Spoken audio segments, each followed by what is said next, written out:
Assalamualaikum warahmatullahi wabarakatuh.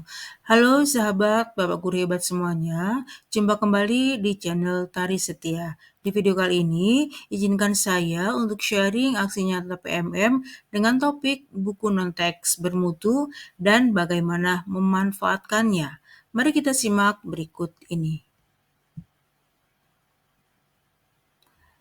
Yang dibahas di dalam modul ini adalah ada 3 hal. Yang pertama, pemahaman konteks buku non-teks. Yang kedua, pengelolaan buku non-teks. Dan terakhir adalah pemanfaatan buku non-teks.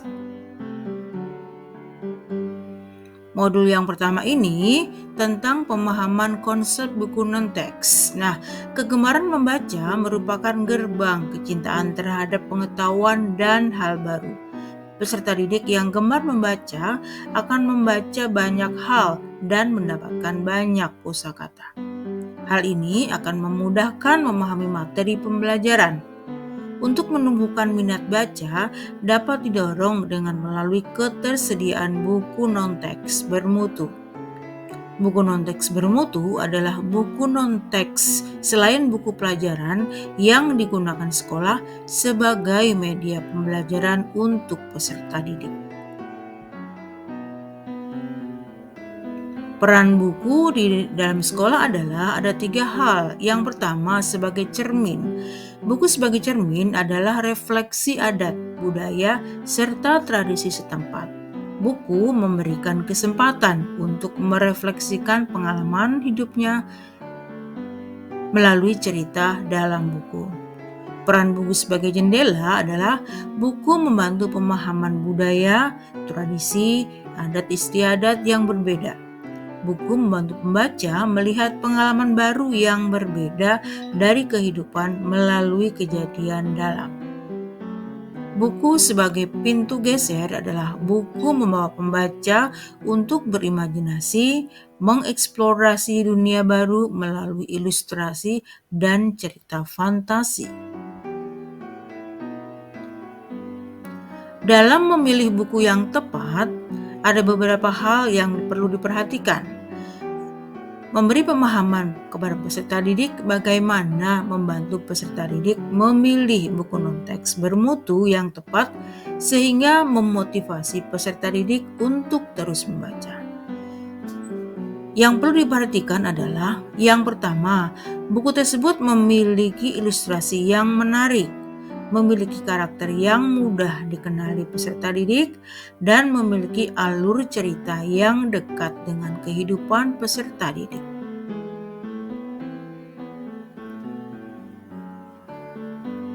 Dibutuhkan juga perjenjangan buku untuk memberi pemahaman kepada peserta mengenai perjenjangan buku non-teks untuk memenuhi kebutuhan peserta didik di semua jenjang. Upaya menumbuhkan minat baca akan berjalan efektif apabila sekolah memiliki koleksi buku non-teks yang ideal. Koleksi buku peserta didik yang ideal adalah koleksi yang menyediakan buku-buku untuk kebutuhan setiap peserta didik yang berbeda-beda, baik perempuan maupun laki-laki.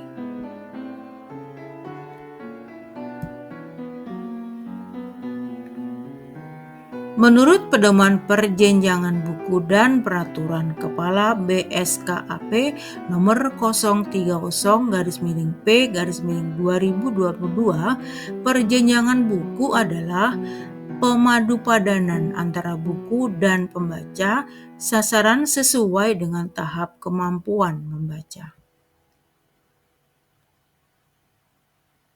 Salah satu cara yang dapat pendidik lakukan untuk membantu peserta didik memilih buku yang tepat adalah dengan menggunakan aturan 5 jari. Aturan 5 jari ini adalah panduan sederhana yang dapat dilakukan oleh pendidik untuk mengetahui apakah buku-buku yang dibaca terlalu sulit atau terlalu mudah. Caranya adalah guru mendengarkan peserta didik membaca 5 kalimat. Dan apabila ada lebih dari 5 kesalahan membaca, maka peserta didik disarankan untuk membaca buku pada jenjang yang lebih rendah. Apabila peserta didik mendapatkan 2-4 kesalahan, peserta didik tetap membaca buku yang dipilih. Dan apabila cuma 1 atau tidak ada kesalahan dalam membaca, peserta didik lanjut membaca buku untuk jenjang yang lebih tinggi. Topik yang kedua tentang pengelolaan buku non-teks. Dalam hal ini dibahas tentang tata kelola buku non-teks. Yang pertama, setiap buku yang datang ke sekolah perlu dicatat ke dalam buku induk. Pajang stiker atau penanda untuk menunjukkan jenjang buku tertentu di ujung kanan bawah buku. Siapkan label nomor punggung buku, membuat kartu buku, dan siapkan kantong kartu buku.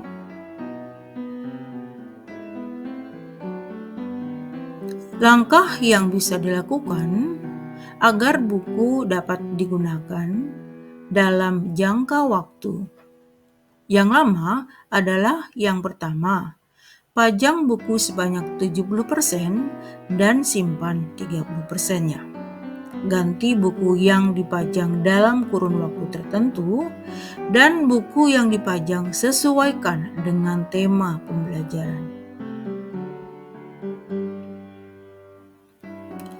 Dan modul yang ketiga membahas tentang pemanfaatan buku non-teks dengan cara membuat sudut baca. Sudut baca di sekolah harus aman, ramah anak, dan mengakomodir seluruh peserta didik. Dibuat menggunakan bahan sederhana yang ada di lingkungan sekitar. Memiliki pencahayaan yang baik, ada peraturan di sudut baca, dan buku yang dipajang sesuai dengan jenjang.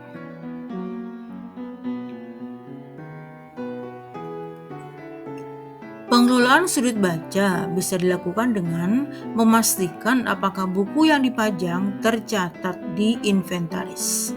Kemudian mengecek kelengkapan buku dalam periode tertentu, melihat dan mengecek sampul buku menghadap ke depan, membuat peraturan di sudut baca, membuat jadwal membaca, membuat jurnal sudut baca untuk membantu aktivitas membaca siswa. Nah, ini adalah perpustakaan yang ada di sekolah kami, di mana siswa-siswi peserta didik SMA Negeri 9 bisa melakukan aktivitas mengeksplor pengetahuan mereka dengan membaca buku-buku non-teks untuk menunjang pembelajaran di kelas. Dan ini adalah dokumentasi siswa pada saat mereka melakukan aktivitas dan mengeksplor kemampuan membaca di perpustakaan. Dan ini adalah dokumentasi jadwal perpustakaan di sekolah kami dan data peminjam buku di sekolah kami. Dan data ketersediaan buku di sekolah kami sudah tertera di sini. Dan ini adalah data pengunjung perpustakaan yang sudah dirangkum mulai dari tahun 2021 sampai 2023. Dan yang terakhir adalah umpan balik siswa. Kami mengadakan memberikan 4 pertanyaan yang dijawab oleh siswa kami terkait dengan perpustakaan di sekolah kami.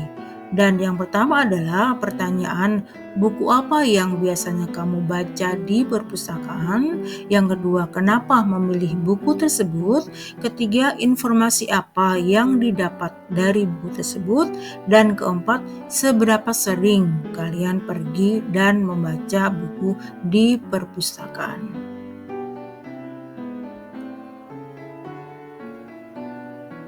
Dan ini adalah dokumentasi umpan balik siswa yang sering beraktivitas dan sering membaca buku non-teks di perpustakaan. Ada 3 siswa yang kami berikan pertanyaan dan mereka menjawab sesuai dengan buku apa dan aktivitas apa yang mereka lakukan di perpustakaan. Baik Bapak Ibu guru semuanya, mudah-mudahan materi ini dan mudah-mudahan aksi nyata ini bermanfaat bagi Bapak Guru semuanya, dan mudah-mudahan materi ini bisa menjadi sarana untuk Bapak Ibu dan menjadi referensi bagi Bapak Ibu untuk membuat aksi nyata dengan topik yang sama. Assalamualaikum warahmatullahi wabarakatuh.